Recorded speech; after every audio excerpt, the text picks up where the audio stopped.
Hello बच्चों, नमस्कार। आप सभी की मांग पर मैंने हर साल के पेपर आप लोगों को देना शुरू कर दिया है। मैंने 2020 का पेपर आप सभी को दे दिया है।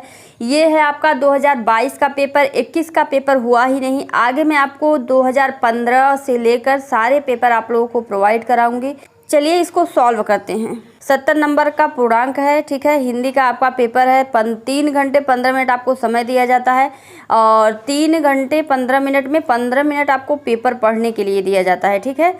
आगे पहला क्वेश्चन देखिए, निम्नलिखित कथनों में से कोई एक कथन सही है, उसे पहचान कर लिखिए, ठीक है। तो एक कथन कौन सा सही है, आप इस तरह से सत्य असत्य ये सब कुछ नहीं लिखना है, ठीक है। आपको सिर्फ प्रश्न डालना है, प्रश्नोत्तर, और प्रश्नोत्तर में जो सही है, ठीक है, उसी को डाल देना है। जो सही है उसी को बस लिखना है, आगे आपको कुछ भी नहीं करना है, ठीक है। जो हंस पत्रिका के संपादक हैं वह है मुंशी प्रेमचंद, ठीक है। हंस पत्रिका के संपादक मुंशी प्रेमचंद है, यह सही है, इसी पर टिक मार दीजिए, ठीक है। अगला देखिए, कलम का सिपाही के रचनाकार हैं, ठीक है। तो कलम का सिपाही के रचनाकार अमृत राय हैं। और ग में देखिए, निम्नलिखित में से किसी एक कृति के लेखक का नाम लिखिए। आप जो ये क्वेश्चन सॉल्व कर रहे हैं इसके लिए आपको एक एक नंबर मिल रहा है, ठीक है। निम्नलिखित में से किसी एक कृति के लेखक का नाम बताइए। तो ध्यान रखिएगा, आप लोगों को सिर्फ एक का नाम बताना है, ठीक है।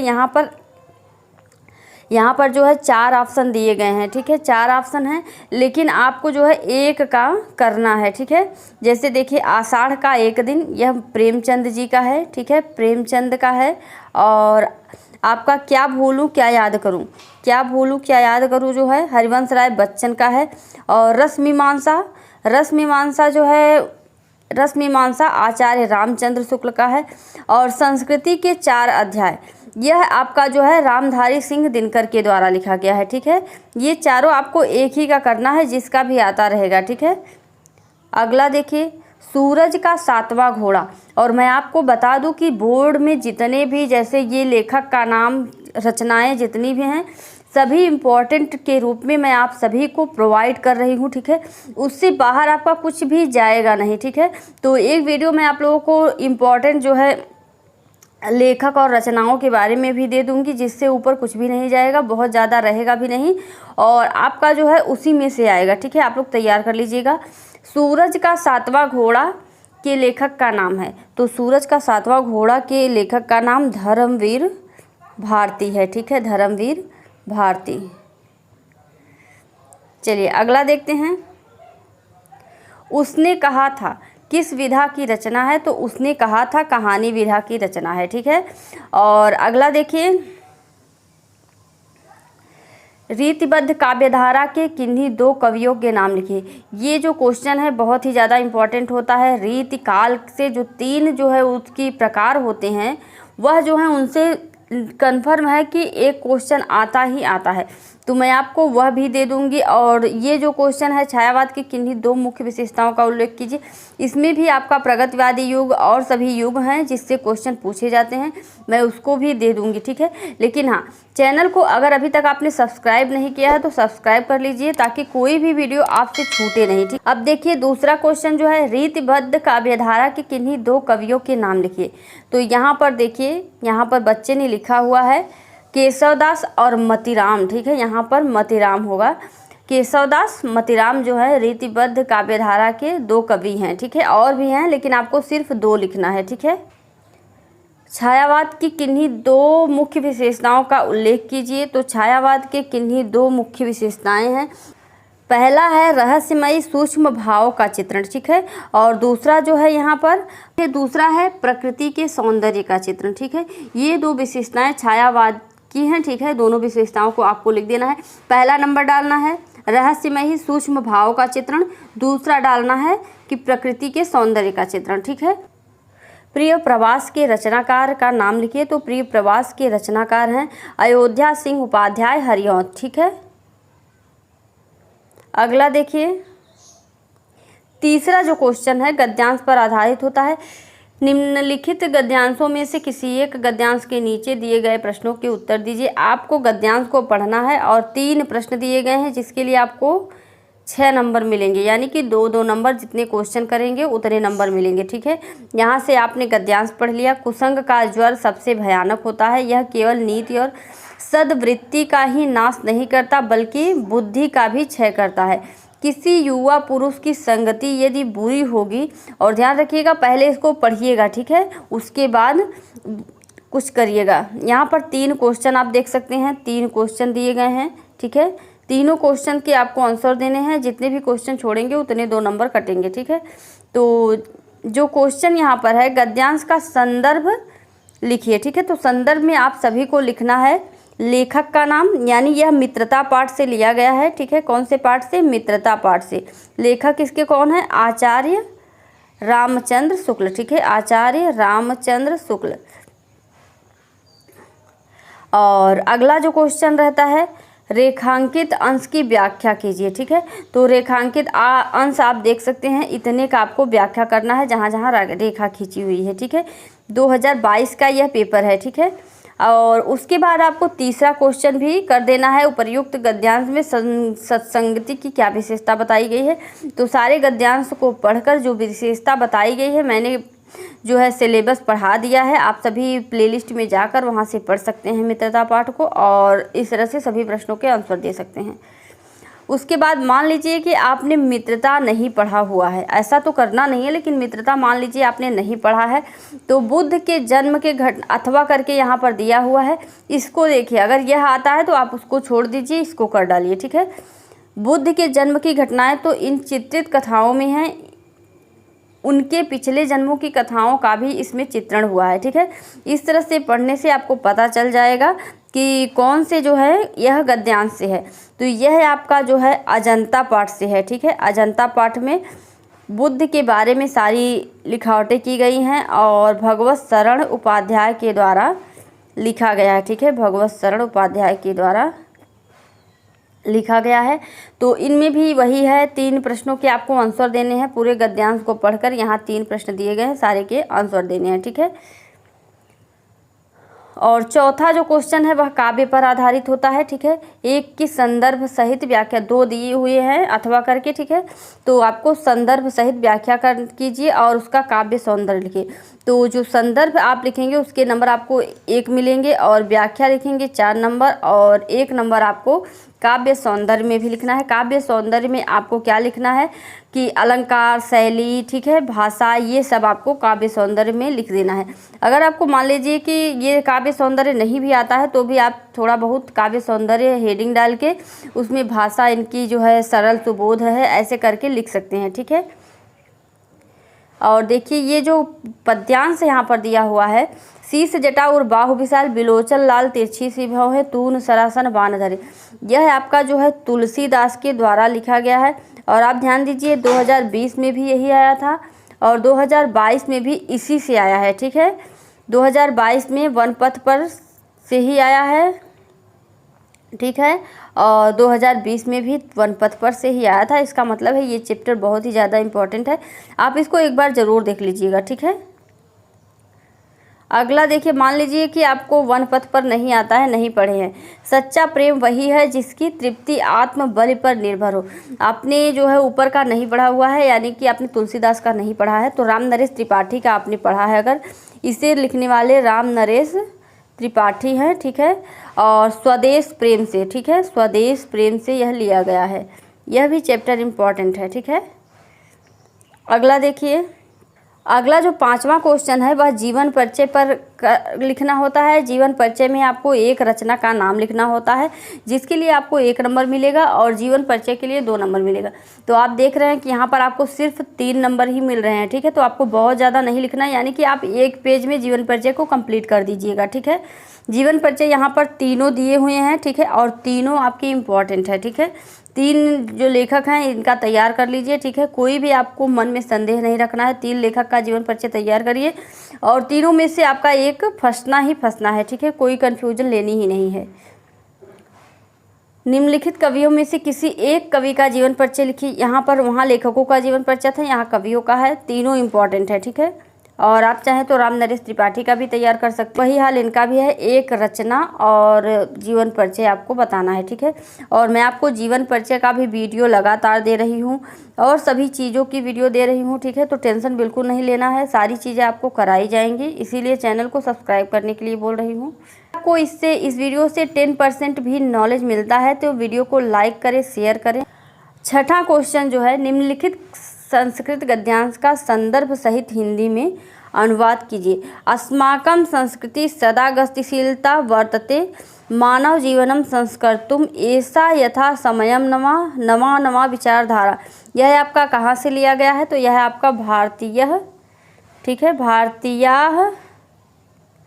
संस्कृति से लिया गया है, ठीक है, संस्कृति से लिया गया है। अगला देखिए,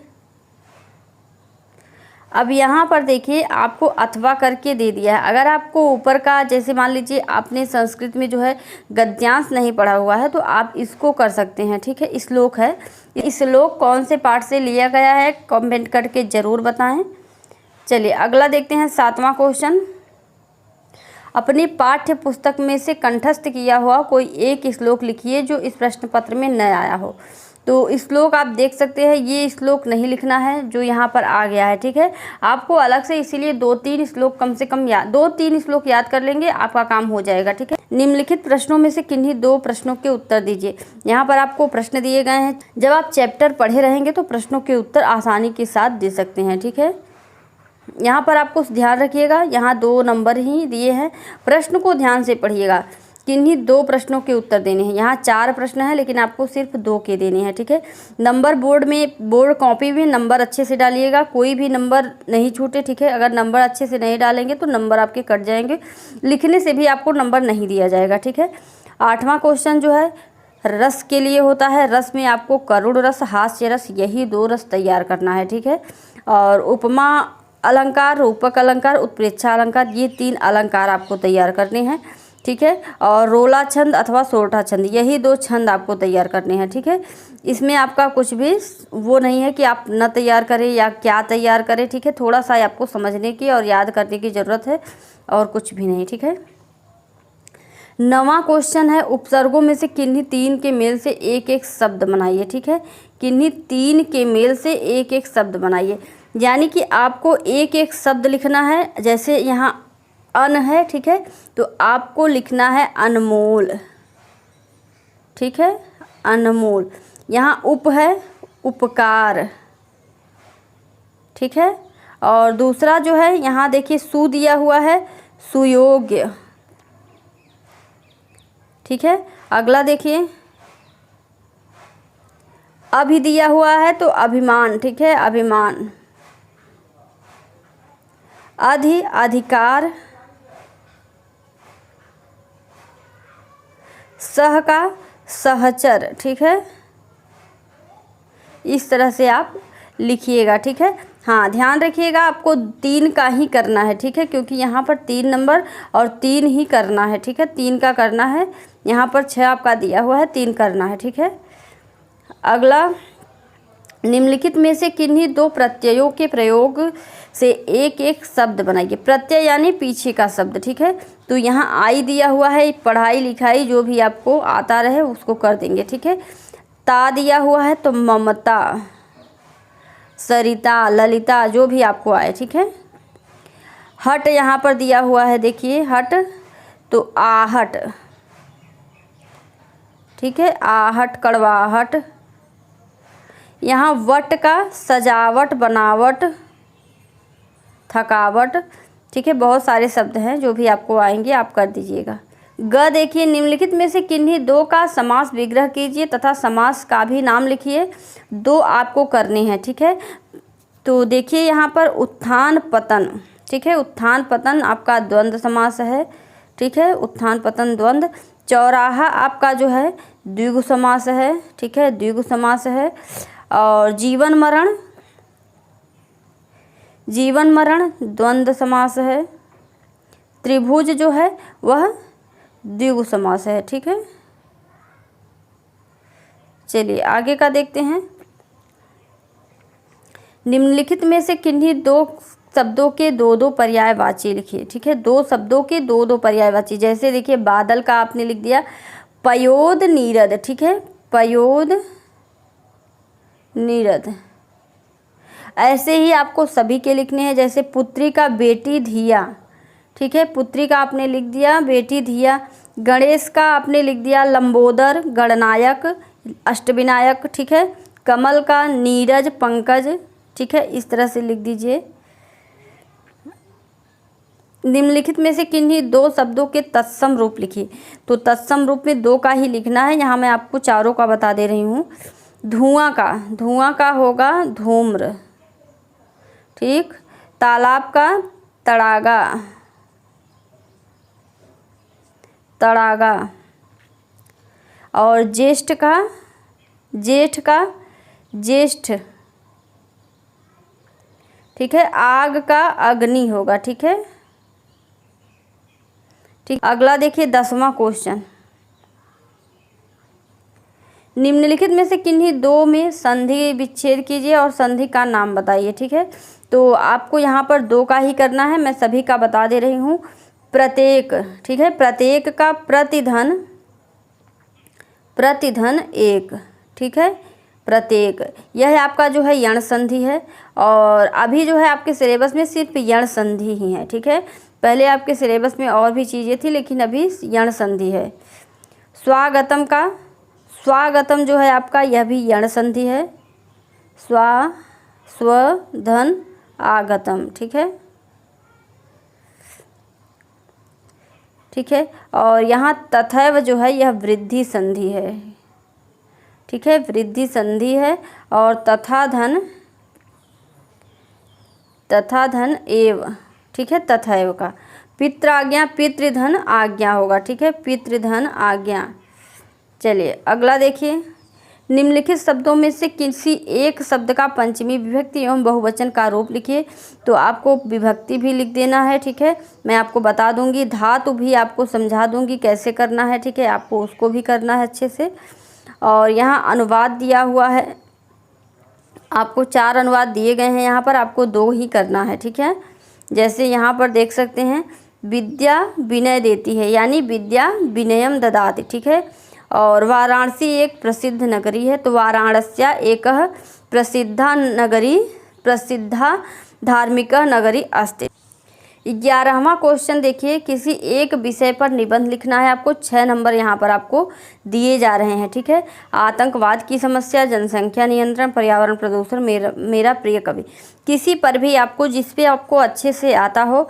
और ध्यान रखिएगा, निबंध में भी कई बातें होती हैं जो आपको लिखनी होती हैं, जो एग्जामिनर जो है कॉपी चेक करते वक्त यही सब चीज़ें देखता है कि बच्चे ने क्या लिखा हुआ है, इसको जानकारी है या नहीं है कि निबंध कैसे लिखा जाता है, ठीक है। अंदर की चीज़ें वो बेसिकली नहीं पढ़ता है, ठीक है। जो आपका ऊपर में हाईलाइट होता रहेगा उसी को देखकर वह समझ जाता है कि आप कैसे बच्चे हो, आपको ये चीज़ आता है या नहीं आता है, ठीक है। क्योंकि देखिए इसमें कई सारे हेडिंग्स होते हैं जो आपको मैं बता दूंगी, निबंध लिखकर भी बताऊंगी कि कैसे आपको लिखना है, ठीक है, बोर्ड में। वो चीज़ें जो मैं आपको बताऊंगी कि ये चीज़ें वो चीज़ें, ठीक है, ये हेडिंग्स इंपॉर्टेंट है, उसको आप ध्यान रखिएगा और एक नोट्स बना लीजिएगा इंपॉर्टेंट चीज़ों के लिए, ठीक है। उसको आप ध्यान से लिखिएगा, पढ़िएगा, ठीक है, जितना मैं बताऊँगी। उसके बाद 12वां क्वेश्चन देखिए, अपने पठित खंड काव्य के आधार पर निम्नलिखित प्रश्नों में से किसी एक का उत्तर दीजिए। यहाँ पर आपको 3 नंबर दिए जाएंगे और प्रश्न आपको 2, हर एक खंड काव्य से 2 क्वेश्चन पूछे जाएंगे, लेकिन आपको एक का ही करना है, ठीक है। जिससे मुक्तिदूत खंड काव्य के आधार पर गांधी जी की चारित्रिक विशेषताओं का वर्णन कीजिए। यहाँ पर देखिए मुक्तिदूत के 3य सर्ग का अपने सारांश अपने शब्दों में लिखिए। तो आपको एक ही करना है, चाहे आप इसको कर दीजिए चाहे इसको कर दीजिए, ठीक है। तो मैं आपको जो है बता दूंगी कैसे आपको खंड काव्य करना है, ठीक है। कोई भी चीज़ पूछा जाए, चाहे उद्देश्य पूछा जाए, चाहे सारांश पूछा जाए, चाहे जो भी पूछा जाए, आपको क्या करना है, ठीक है। तो आपको 3 नंबर मिल ही जाएंगे। और खंड काव्य आप अपने ज़िले के अनुसार करिएगा, ऐसे ही कोई खंड काव्य मत कर दीजिएगा, नहीं तो वो नंबर आपके नहीं मिलेंगे आपको, ठीक है। अपने स्कूल में पता कर लीजिएगा, जो आपका ज़रूरी होगा उसी को करिएगा। वीडियो की जानकारी अच्छी लगी हो तो लाइक शेयर ज़रूर करें और चैनल को सब्सक्राइब कर लीजिए, क्योंकि इस तरह से बहुत सारे इंपॉर्टेंट चीज़ें मैं आपको देती रहूँगी।